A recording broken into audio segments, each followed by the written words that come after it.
Hello there, this is the Oak Bloke, and I'm going to be talking about another of my ideas. And this one is idea number 13. It's Tharisa. This is a London listed idea. It is, let's just share my screen. It is covered in my Substack, and my Substack is theoakbloke.substack.com. And this idea is something I've written about before. In fact, if you go to my Substack, this little magnifier glass, if you wanted to know about a company called Tharisa, for example, what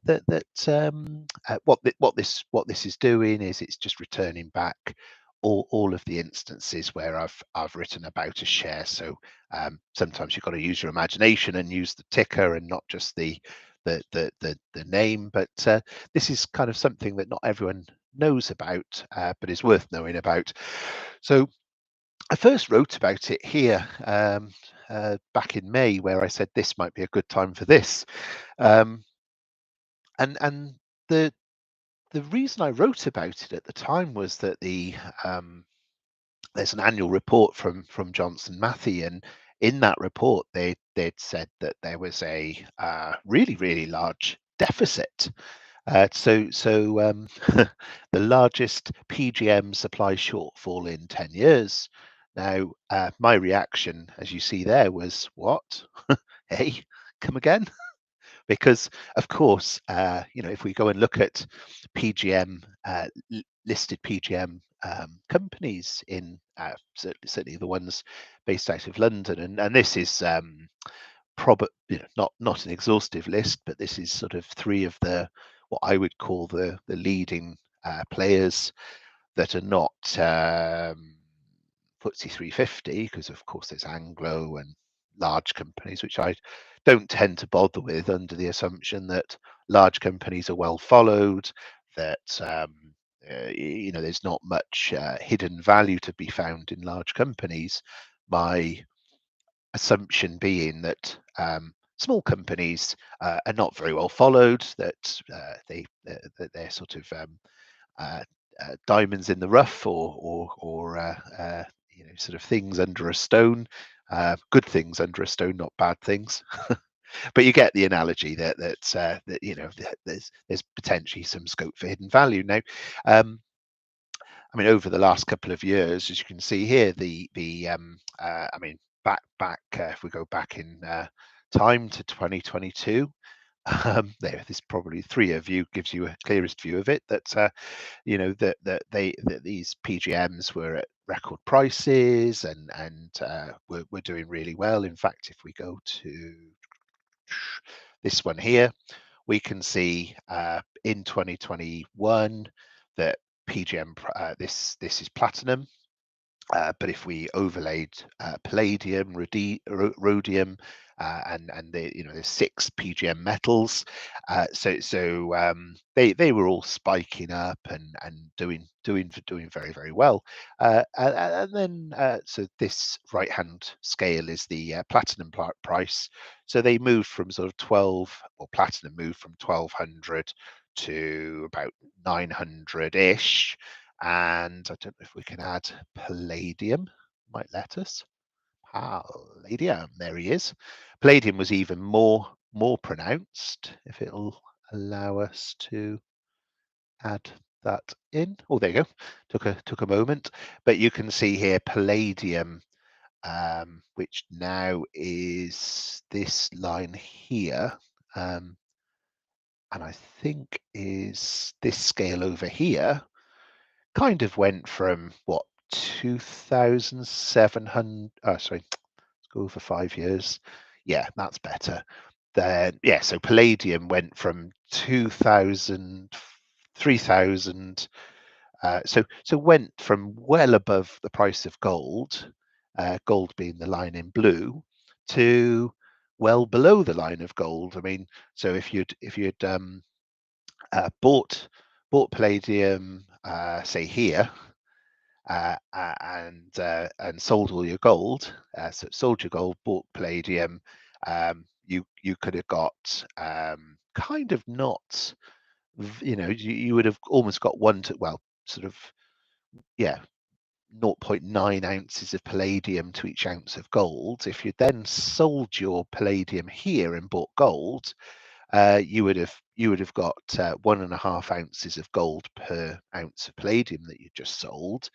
And just to kind of give you an idea, today, if you then sold your gold, I'm not saying that's what you should do, but if you sold your gold, um, you would now get over 4 ounces of palladium. So that, so it's a 6 times difference if you look at it that way over a few years.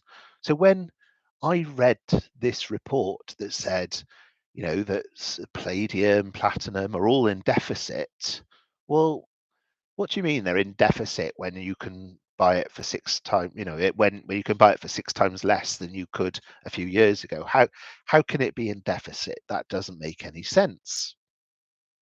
Common sense tells you it doesn't make any sense.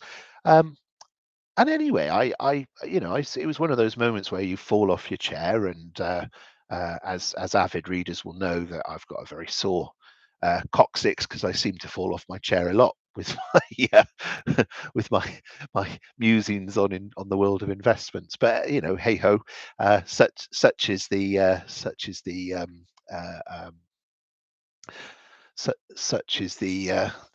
dangers of And by the way, this isn't investment advice. This is just me having a bit of a laugh, having just thinking my thoughts out loud, and sharing them with you. What you do with what you do with the this presentation is entirely your decision. It's not investment advice. So with that out of the way, yeah, I mean, it was interesting to see that the World Platinum Investment Council speak of how you can have fundamental factors that dominate and cause price rises.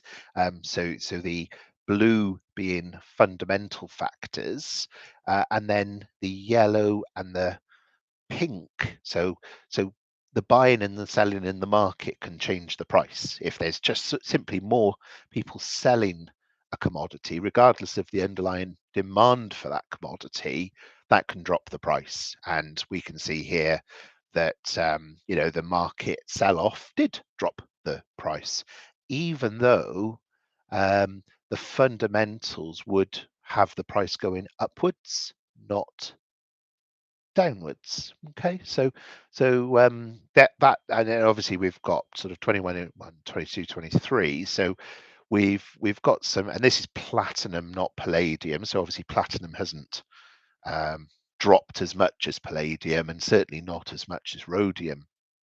So we don't get the similar price attribution model for those metals, but we can sort of see, and this is quite a good way of looking at it, that the market buying and selling and the sentiment towards a product can matter as much as the fundamentals. In other words, the fundamentals can be in deficit, but these factors can outweigh this factor.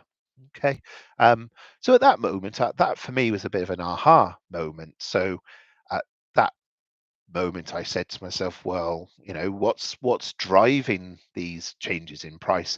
And it turned out that when prices have gone up in the past, that there's something called scavenging, and trying to sort of substitute thrifting. Sorry, thrifting is the word I'm thinking of, not scavenging. Thrifting, where you substitute one product for another, and in the case of PGMs, it typically takes the form of swapping out one form of PGM for another form of PGM, because they're all what's called noble metals, so they all do a similar-ish job, but some are better than others, but equally some are more expensive than others. And what we saw was that um, rhodium particularly had shot up in price. It was a very thinly traded metal, very small level of demand. So when suddenly it had a spike of demand, it responded by zooming up in price. And then the reaction to that then was that, well, let's work out ways to not use as much rhodium. And they did do that, and then found themselves left with lots and lots of spare rhodium. So these Chinese glassmakers then dumped all of that spare rhodium back on the market. So they went from using this much to this much, so therefore had loads of spare. They're like, oh, we've got enough rhodium for the next X years. So they got rid of all the extra because obviously at sky high prices, they were able to turn a profit. That was the other perhaps part to this. And that basically just crashed the price, and it crashed the price to the point where pretty much nobody is making money in the PGM space. Uh, but I'll come on to that in a minute.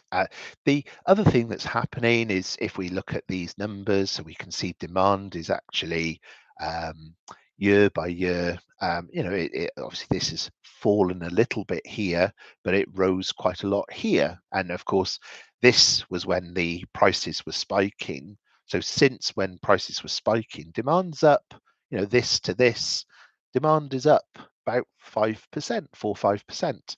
So we're seeing a sort of a net overall increase to demand. But what we're also seeing is that obviously with prices going up, that this was going up.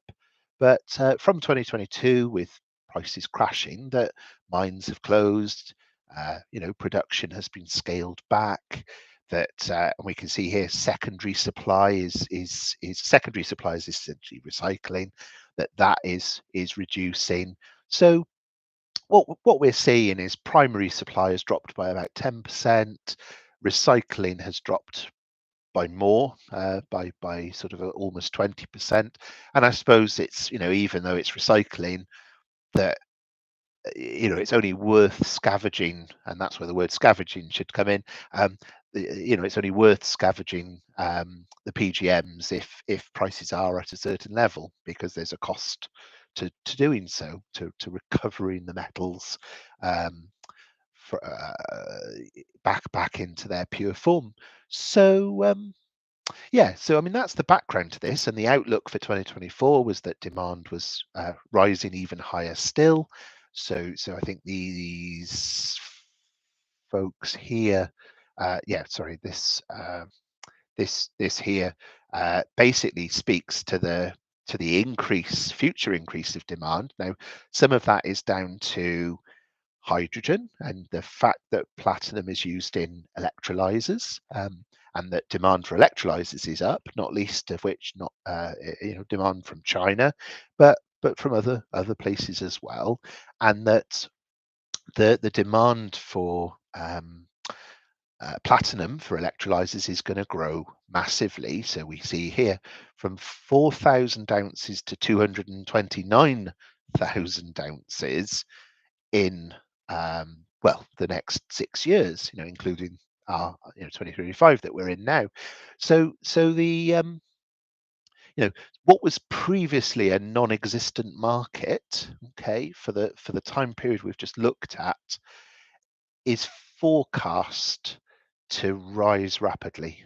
And what's behind this is energy transition and the aim for net zero, but also we know that natural gas, is a big problem. That as I speak, the supply has just shut off from Russia.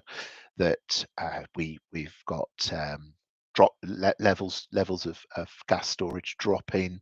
And that's partly down to cold weather. There's a polar vortex, we're told. So yeah, lots and lots of reasons to feel bullish about demand. And the other aspect I talk about in my article is the fact that demand for hybrids is particularly strong. Particularly strong, I'd say.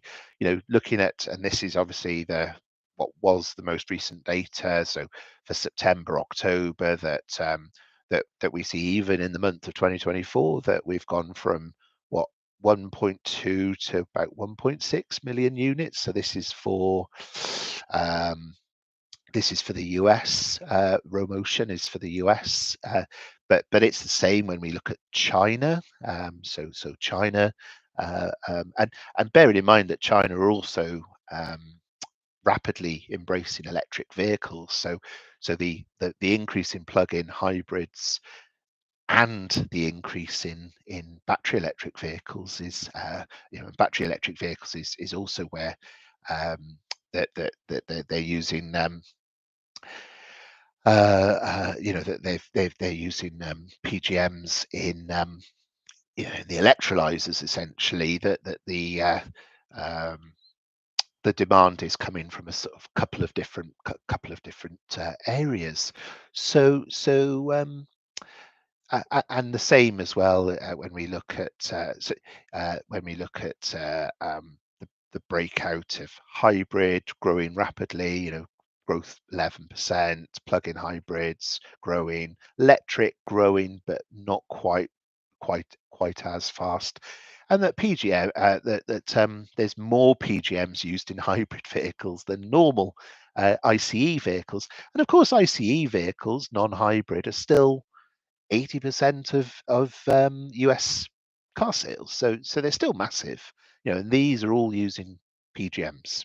Okay, so lots and lots of reasons to think that demand is, and actually the other thing to call out is that hybrids are getting more able to do longer distances. I mean, it might be a longer distance example now, but when I wrote this article, it was 93 miles was one of the top quoted. But I can remember, you only have to go back maybe even 4 or 5 years, and a 20-mile plug-in hybrid was about the norm. So to squeeze out 4.5 times the range is pretty impressive. And then I even came across this example where it's a tri-fuel. You have, I think this is LPG plus plug-in hybrid plus petrol. So 1,000-mile range. So that's a very particular model. And I mean, platinum is 30 times rarer than platinum is 30 times rarer than gold. So it's if we look at it here, the platinum group metals and platinum itself, the reason it's used in those um, uh, in motor vehicles is because it captures the pollutants and doesn't react. It's what's called a noble metal. So it's not something that you can easily replace. It's an essential mineral. But yeah, the existence of it, it's rarer than gold, which is something that, I mean, is it in as much demand as gold? No, of course not, because otherwise it would be more expensive than gold. But again, it's that whole thing of sentiment and market demand. There are, of course, platinum ETFs. Platinum is used in jewelry. Fashions change. I mean, I think probably at the moment there's uh, jewelry is more dominated by gold, perhaps. I don't know. I'm not a jeweler, so I couldn't tell you. But there's reasons to think that PGM demand from jewelry and other forms is also also has potential. And I sort of show it here, where if you look at long run, that gold and platinum kind of, we're in lockstep, but obviously it there was a huge spike here and then a smaller spike here of platinum.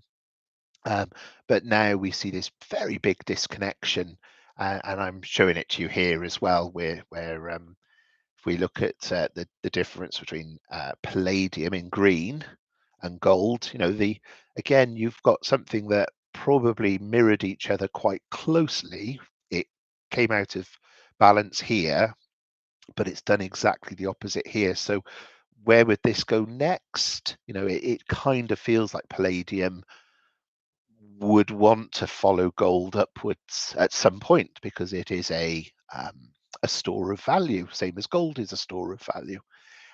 So that's another aspect. And of course, in terms of places that palladium particularly, and platinum to a lesser extent, a lot of it does. Well, I say a lot. A proportion of it does come from Russia, not insignificant amount. So we've also got that whole piece around stability of supply and trade flows and sanctions to also consider. Anyway, moving on, let's look at, I sort of at the time I thought, well, there's three that I'm aware of.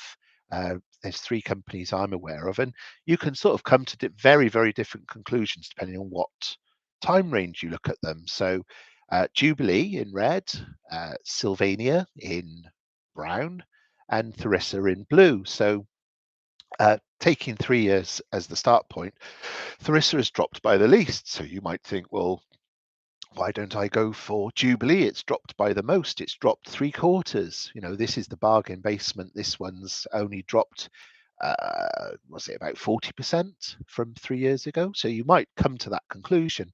However, if you look at it over 10 years, and of course you can draw your own conclusions, and there's other factors to consider as well.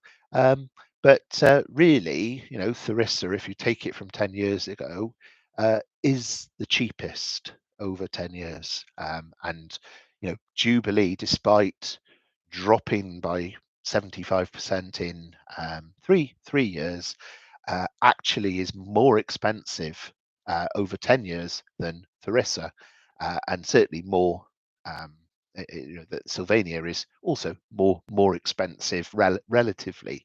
Now, obviously, this is just share prices, and you can sort of make your own narrative. I mean, over 1 year, obviously, the other two have dropped by far more than Tharissa. So you've got to sort of think to yourself, well, why Tharissa? So what I did, rightly or wrongly, was just say, well, what I'm interested in is like, because they do other things. They in the case of Sylvania, well, in fact, in the case of all three of them, they also sell chrome, and chrome is a valuable mineral, and the price of that has compensated to quite an extent. In the case of Jubilee, they also sell copper, and in the case of Tharissa, they've also got other businesses as well. So it's difficult to kind of you can't compare them all exactly on a like for like basis. But what I was interested in is to say to myself, well, if there's a reversion of PGM prices, which one of these would stand to benefit the most? So what I did was I took like all three of their productions. Okay, so in the case of Tharissa. And what I was particularly interested in is to say, well, just applying some current market prices, or what were the current market prices when I ran this, like what would these look like financially? So I arrived at for the PGMs, we had 131,000, and the whole thing came out where uh, um, this was sort of what the breakout of all the different, so platinum 20%, palladium 5, rhodium 15, and then chrome 60. Okay, and then I sort of said, well, what would happen if rhodium goes back up, not all the way, but goes up a bit. Platinum goes up a bit, well, a lot, but halfway back to where it was before, I suppose I did here, just to sort of say, well, what would the upside look like? And what I found was that this would sort of really we were talking about an extra 120 million, which would be another um, uh, um, 42p a share. So yeah, basically, when I sort of work through the, which one would gain the most, essentially, Tharisa came out very, very strongly as far as I was concerned, and I suppose the other thing that I also considered was that it owns its mine, that the mine has a long life, that it has a second mine. I mean, there's a lot of other factors that I also started to consider. So it it felt like, of the three, it felt like the strongest option of the three, even though you could sort of mistakenly think that the other two offered better value based upon a 1 year, 3 year time price, share price movement. So yeah, the other parts to Tharisa that I particularly liked. I mean, they also offer they've got a sort of foundry, so they mine the metal and then they refine the metal. Compared to the others that will send it off to a smelter and then sort of, get charged a smelting fee. These guys have actually got their own smelt, so they're vertically integrated. And I suppose the difference that makes is, rather than selling an 85% ore, they're selling a 97% refined ore, a refined product. So they operate their own furnace. So they're also working on just different ways to improve the yield of that, and to. So again, I kind of liked that it's not just about a miner, it's also about a refiner. It also, as well as refining it, they then ship it. So this was interesting that they actually ship the chrome, and I mean, it's the chrome that's the big one, because obviously that's sold in tons and not ounces. That they actually have their own chrome logistics operation. So this is sort of ports and transport, trucks and ships, basically business, Arxo Logistics. They then have a mining equipment business called MetQ, which is quite small, but has growing profits, and manufactures equipment used in the mining industry. So again, it was kind of like, almost like, you know, they manufacture the equipment that they then go and use to mine. So another form of vertical integration and I guess I look at these and think, well, at some point, obviously that could be spun out rather than kept within the group. I mean, it's sort of a bit of a lateral business, isn't it? But also a manganese, an option for a manganese mine. So it's a potential project. I mean, manganese has recently shot up by a third. I looked at that again, and it had shot up by a third, but it shot back down. So look, I mean, it's one of these things where I guess in the future, if there is and by the way, the expectation is that it's going to carry on downwards. So the manganese, I think, is off the menu. But at the time, obviously, it had jumped in the earlier part of 2024. So again, it's one of these that is a future option. And then finally, it has, oh no, sorry, not finally. Next, it has a chrome mine. Again, this is early stage, but chrome at the moment is again on really good prices. I'd say this is now dipped back down. It's lower than 255. I'd say it's probably about 200, about 200 at the moment, I believe. So but I mean, 200 is still very, very profitable. It's still very good money. And then the final part is this, which is the Redox One, which is a vanadium flow battery business. So again, I don't know where this will go. Sorry, let me backtrack. It's not a vanadium flow. It's a iron chromium flow. So this is a different technology to vanadium flow, but the point is that iron chromium is a heck of a lot cheaper than vanadium. Now vanadium is at a very, very low price at the moment, so perhaps the difference is not 4 times cheaper, maybe 3 times cheaper, something like that. But I mean, this isn't as good as vanadium. It's not as able to store power.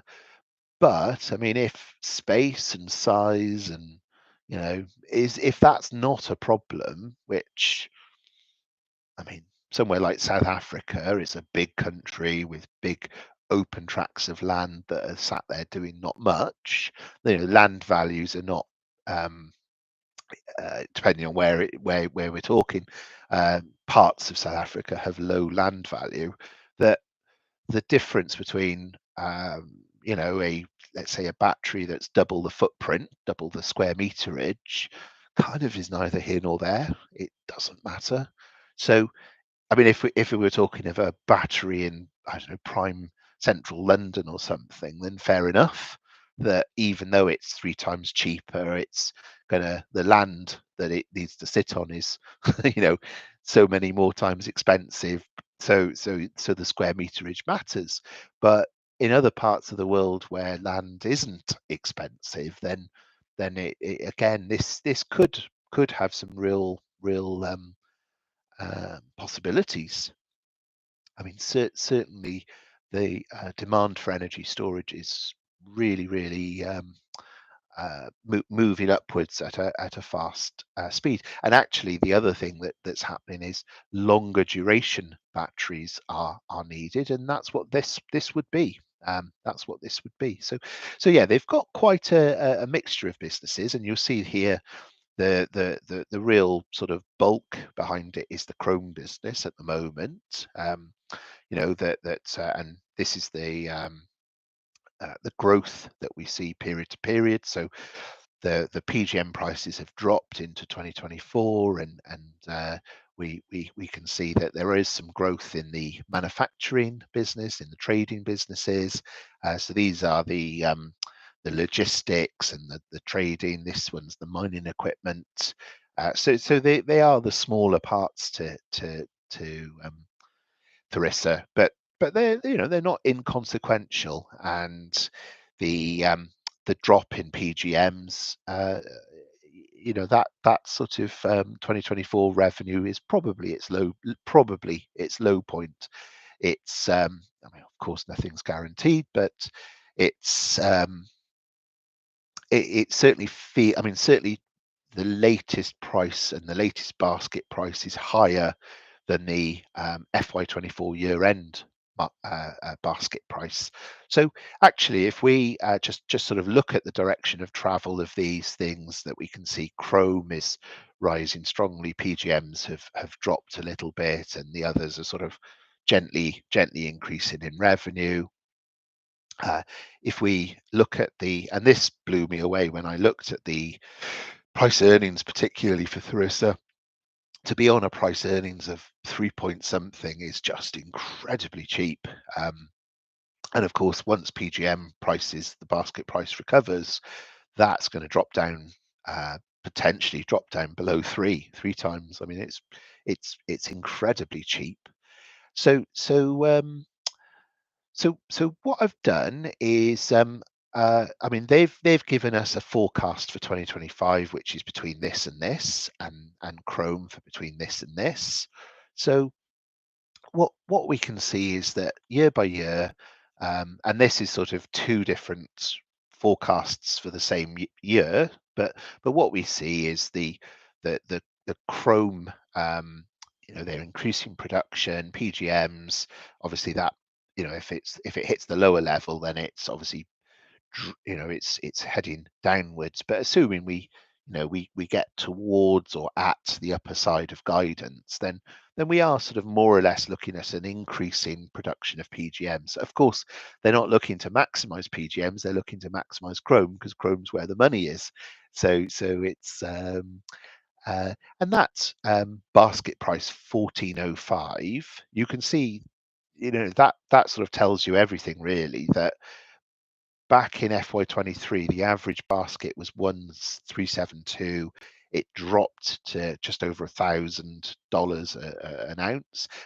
Bearing in mind that rhodium, even at its current low price, is still 4,500. So if we look at platinum is $925, palladium is $899, rhodium is 4,575. So, and if we kind of look back over time, 10 years, that's the spike that I was talking about. That it hit $29,000 an ounce. An ounce. I was just looking then to see if it was per ton, but it's actually per ounce. So a minuscule amount, really. I mean, you think how much an ounce is. An ounce is kind of what, uh, like a small frog would weigh, or something like, a small animal, a very small animal. So something like that would cost 29,000, and even today it's 4.5. So that's kind of where that basket price is coming from, is that part of that basket is rhodium. So what I've done is I've said, well, the current basket price is this, so I'm going to take that as the low price, on the basis that this year we're likely to see some level of increase to the basket. But all I'm doing is I'm not really, I mean, 1,600 is, I think, not a terribly aggressive price. I don't think that, I mean, that could be exceeded quite easily in actual fact. So I think that's actually, the upper is actually quite a conservative upper.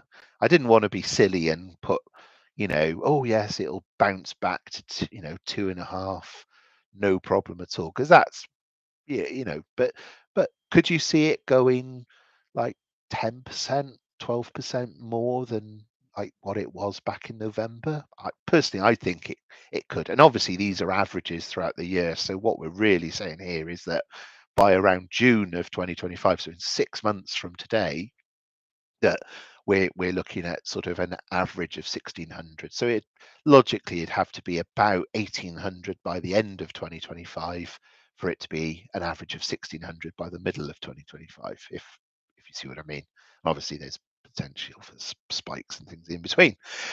Anyway, on the basis that we hit the lower production and the lower price point. So, essentially we're saying the lower price point for chrome is going to be this. Now I've done it on tens of tons. So this is $255 per ton. This is $300 per ton. Just to be clear there. And I did that just so I could get the graph to look, so we could sort of visualize it. That's the reason I use that unit of measure. Because then the prices are sort of not, hundreds of, or many orders of magnitude different to one another.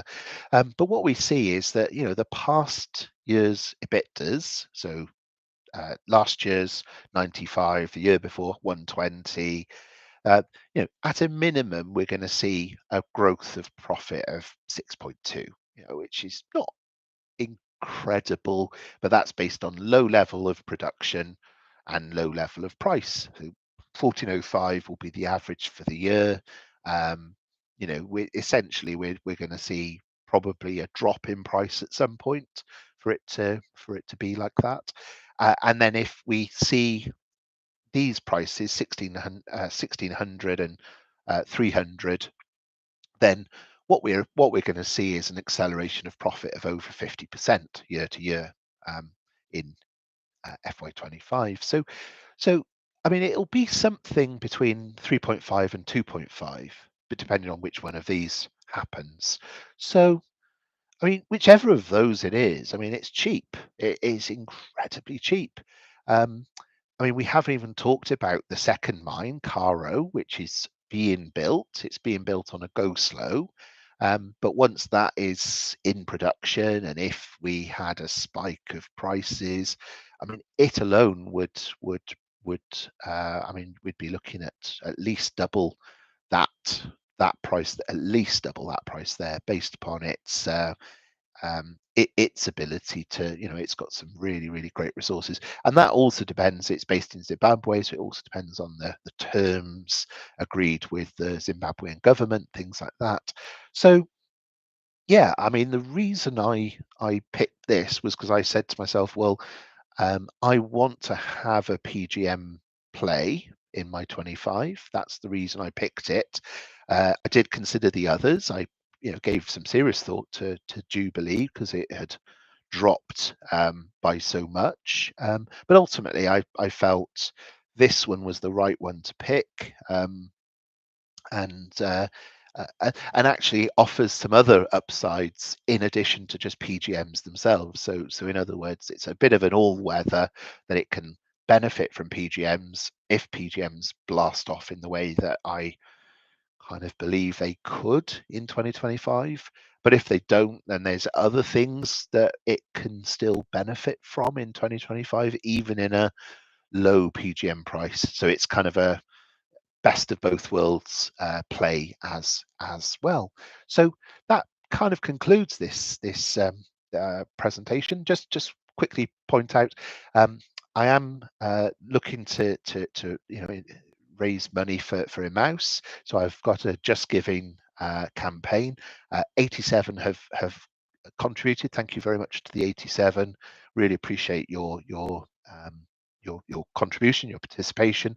I would really ask if you would join them in if you found this article useful, if you found this Substack, there's 450 articles that I've written. Some of them are about the same company. I mean, Tharisa, there's two, so it's not 450 different companies, but I do deep dive into quite a number of UK companies and a few US, a few there's one Australian, um, but yeah, mainly UK and actually mainly small cap companies. Again, not exclusively, but um, yeah, I just look for value where I can find it, and so I hope that you will consider helping in the campaign for Emmaus. Emmaus is a ex-homeless charity, so they help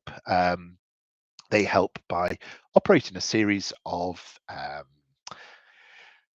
uh, businesses, and the people that are given shelter then work in those businesses. So it's not just about sort of giving handouts; it's about giving a hand up to the colleagues and people that are involved in or that are being helped by Emmaus. But also, it's about not just sort of papering over the cracks. It's about helping them turn their lives around. So that might be helping them pass their driving test or helping them um, pass an exam or whatever it takes to kind of help them back up onto their feet. And I just feel really passionately that we if these ideas, I guess what I'm saying to you is, if these ideas help you and help you in your own investment decisions, then think about giving something back. It's the right thing to do. Okay, so look, thank you very much for watching. Hope that's useful to you. And by all means, if you want to leave feedback, then do so.